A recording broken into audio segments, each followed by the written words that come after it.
record first came out, it went in at about 38 or something, and I don't know, I was pretty happy with that. I mean, we weren't really expecting to be toppling any giants, like, I don't know who it would have been about at that time of year. Westlife, yeah, they had nothing to fear from us, so we just were happy that, yeah, it even kind of featured in the top 40 at all. I think we had little bottom right-hand corner of the HMV chart albums, you know, they rack them all up. It's quite good to actually see us in that lineup, in that crew. 2009 brought a new set of challenges for Ed, Jack and Ed. Recording new music, being shortlisted for the Mercury Prize, carrying Pete Tong's record box, a high-profile UK tour, and taking over Zane Lowe's show. Zane, what were you thinking?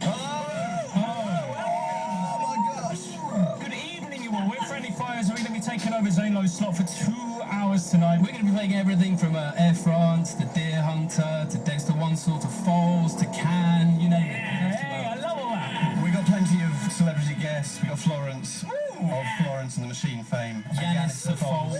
A-listers. Yeah. It was a somewhat boozy affair, but you know what? Quite a radio masterclass as well. So the next track we're going to listen to is big influence on us. It's Inner City, Good Life, classic. It's Detroit vibes in the place, isn't it? I really like the snares that go ba ba ba ba ba ba ba ba ba. Let's listen to those snares. Let me take you to a place I know you wanna go. It's a good life. But pretty soon it was time to put the gin down and get back on the road. And Friendly Fires were invited to be part of the still prestigious NME Awards tour, which took place at the end of January. But Ed was surprised that a magazine like the NME seemed to take Friendly Fires under their musical wing. The bill was nice and eclectic. We were sandwiched in between Las Vegas and White Lies, so it kind of felt good in that sense that we'd probably lift spirits a little bit, considering their music's a bit more gloomy than ours. Yeah, I think the tour was really, really successful. I remember playing in Glasgow and expecting all these die-hard Las Vegas fans to start throwing bottles of piss at us, but it didn't happen at all. I think we kind of controlled the situation. Yeah, it happened in Manchester instead. Now, it was around this time, on the very rare occasions that they had a day off on tour, the lads would scamper off to the nearest studio to try and work on new material. We actually started recording Kiss of Life in January. I think it took us about 5 months to finish it, mainly because we literally had no free time whatsoever. We'd have one day off in a tour, and then we'd sort of rush with all our equipment to either a studio that happened to be nearby where we were, or back home in the garage. And it was really difficult to keep momentum going when, as soon as you kind of get onto something, you look at your watch and it's 1 in the morning and you've got to down tools and start again the next day, although the next day is a week's worth of touring, so you can't continue the thread you'd got hooked on. It's a very different environment to what we were used to. With the debut album, we'd spend like a month on one track every day, just going in and just perfecting it. So yeah, having to stop and start wasn't the ideal thing, but maybe the fact that we were doing it in a different way meant that the results came out really great. We've always found that whenever we record music, we always approach every track differently. I think it was the right thing to do in that sense. But July brought much bigger news and firmly put the band back under the media spotlight. It's the award the bands really want to win. The Mercury nominations have been revealed. Radio 1. Also on the list are Friendly Fires, who aren't planning on a big night celebrating tonight. Go to bed early because we're going to Australia tomorrow at 8 in the morning, which is, it's a shame. A lovely tall glass of Horlicks and then a Rip Van Winkle hat. I was very surprised that we'd been shortlisted for the Mercuries. I wasn't expecting it because our album had come out, I think, only maybe a month or a few weeks after the previous Mercury Awards. So for the album to still be on judges' minds was really flattering and great. Ed McFarlane was shocked to be nominated, but felt vindicated. It just goes to show that the album was really a slow burner, and it really I think it was a really good thing in the sense that it took time for people to notice it. The thing that I like about the Mercuries, and probably the reason why I rate it above other award ceremonies, is the fact that it kind of nominates acts on the strength of their album, not kind of, how popular they are or how many records they've sold. Now, sadly, it wasn't to be their night. The winner of the 2009 Mercury Prize is A Speech.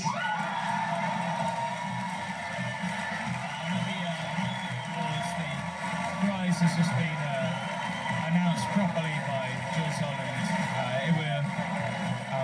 Speech to Bell, who scooped it at the last minute, which is, I don't know, fantastic. I've genuinely never heard them before, so I'm going to go and find out what we lost out to now. I think, if anything, the Mercury should force you out to go and check out what's going on in the music scenes you're unaware of. It was good fun to just be here. It's just playing to the suited and seated, but it was still a lot of fun to actually be a part of this whole event. And I think we're off now to commiserate with our joint losers, the Horrors, in a party elsewhere in London. And we'll be cheeking glasses with them and no doubt exchanging venomous words over bands we've never heard of before. And looking ahead to 2010 and making their next album, they had very definite plans for how it would sound. For our second album, I really want to stress that we're not going to have a theme, and we're not going to start doing this South American sort of samba-based album, because I think the strength of our first album was the fact that it was so varied, and we want our second album to be really varied as well. We want it to totally stand out. That's our main goal for the next album. That was their predictions. But how will it sound? Come with me now on a journey as we fast forward through the year 2010 as we bring you bang up to date with our final chapter. Oh, yeah, the last time you spoke to us was 2009. We were nominated for the Mercury Awards and sadly lost out to Speech to Bell. That wasn't the end of the world. We did a lot of touring after that. What else did we do, Jack? We made a whole album. The band tell us they took a whole new approach to making this record.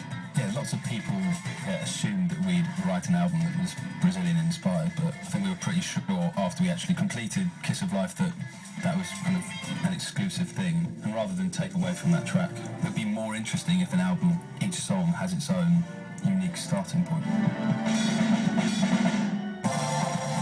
Yeah, it was great sort of slamming that sort of a sound, the samba sound, the soca sound, into what we kind of do as a band. And to see that work so well, it just made us excited to try and make another hybrids elsewhere and see what other music we could sort of smash in with our own sound and see where that would take us. And I think we've tried out lots of different things on this record that we've not sort of trodden on before. Unlike the first album, the band worked on Parlour over a continuous period of time, rather than grabbing studio time here and there and being long gaps between sessions. Although they did write and record in several different glamorous locations: London, New York, France, and, Sussex. Yeah, old Sussex, Rye. Yeah, we were at sort of a deserted street with a load of beach houses in Rye during the winter. Desperately trying to make fires to stave off the horizontal rain. And we wrote one song there called Helpless, which is the closing track to the record.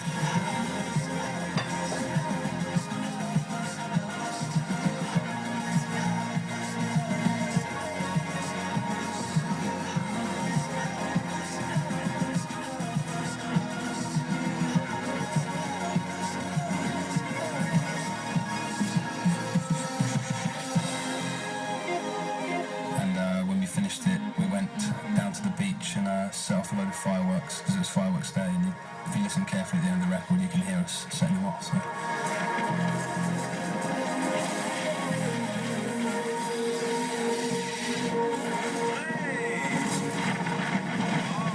For the starting initial ideas, I just find that perhaps I come up with better ideas if it's just me on my own, but then I can only take them so far, and that's when I need to present them to Ed and Jack, and then that's when we complete the song. I spent a month in a cottage outside Yvetot, which is in the middle of nowhere. I drove down there with all the equipment in the van and just set up in the studio. I arrived in the middle of the night. It's like this bizarre haunted cottage that I was in. There was no television, no internet. I had a radio, so I could listen to World Service, but there's no heating as well, so I had to heat the house up via a fire. And just sort of sat down and just tried to get myself in the right headspace to come up with some ideas. But they're at pains to point out that it wasn't a solitary creative process. It was still very much a group collaboration. Here's Jack. We all went to New York and we all went to all the other places. It was just kind of, when Ed went to France, we were all kind of scattered a bit. I went off to Australia to DJ for a couple of weeks. But yeah, Ed was busy doing some stuff as well. So I suppose it worked out like that. And yeah, I think other tracks, like Live Those Days Tonight, written entirely, mainly in the studio, together as a group. The vocal line I'd had, it actually just sort of stuck in my head for about half a year, and then we used that vocal line over this idea that we very randomly came up with in the studio.